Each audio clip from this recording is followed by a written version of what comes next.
Quand j'ai fait l'acquisition de Slayer, il y avait à peu près quelques semaines. Donc, le premier mois de sa vie, je l'ai vu beaucoup.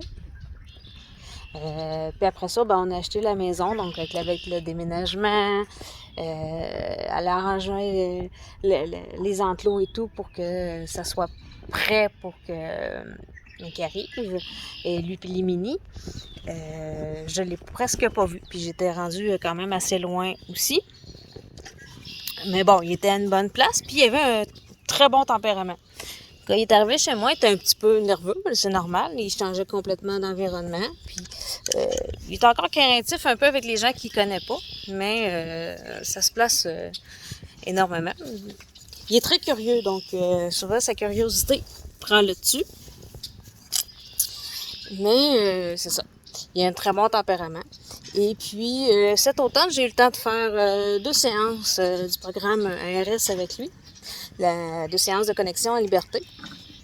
Avec l'hiver et tout, j'ai pas vraiment eu le temps de continuer, mais tu sais, on a travaillé dans la vie de tous les jours, veux pas, tu nettoies, tu nourris, t'en fais quand même, vois-tu, là, il me suit. Il était hors à l'abri là-bas, puis il s'en vient.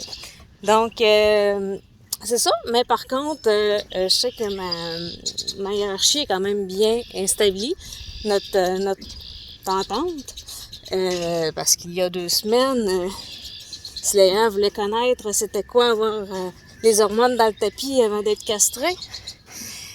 Il était prêt à monter le jument. Je les sépare et tout. Et pourtant, malgré tout, qu'il y avait les hormones dans le tapis, c'est sûr que c'était sa première montée d'hormones, il n'a jamais servi de reproducteur.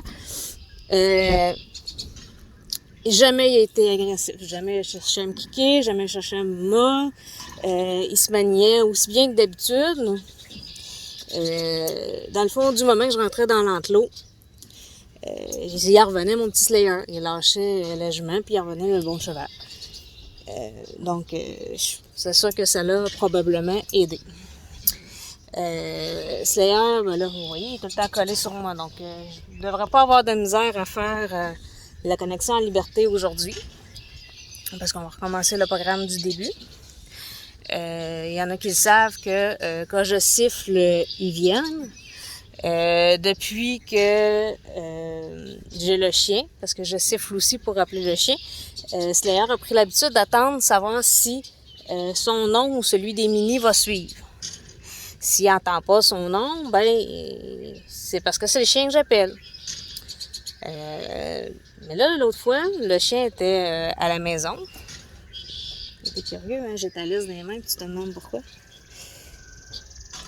Donc, le chien était à la maison, donc là-bas, là, sur la galerie. Et je l'appelais pour qu'il s'en vienne. Les chevaux au champ. Elle a pu là, parce que là, Slayer a été castré le temps que sa convalescence soit faite. Mais il était dans le champ. Et puis, j'appelais le chien et il s'en venait pas, le chien. Et j'étais à peu près ici. Donc, je voyais ce qui se passait dans le... j'étais dos au champ, mais à un moment donné, j'entends un gros... Tu sais, il est quand même gros, puis il est pâteau. Okay, j'entends un gros bruit, je me reviens de bord et Slayer s'en venait en courant. Hein? Il s'est pas venu jusqu'ici. Il a arrêté au pont quand il a vu que c'était vraiment pas lui que j'appelais. Mais il reste que il est quand même bien en écoute. Donc, je vais m'installer et puis on va commencer ça.